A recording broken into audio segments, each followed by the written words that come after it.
Hello hi friends, అందరికీ good morning.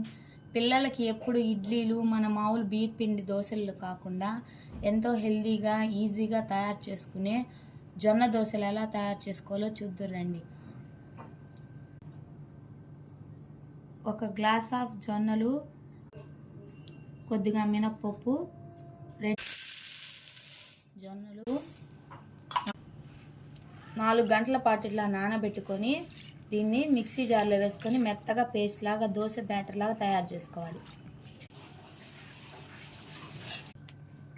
ఇలా మెత్తగా ఫైన్ పేస్ట్ లాగా గ్రైండ్ చేసుకొని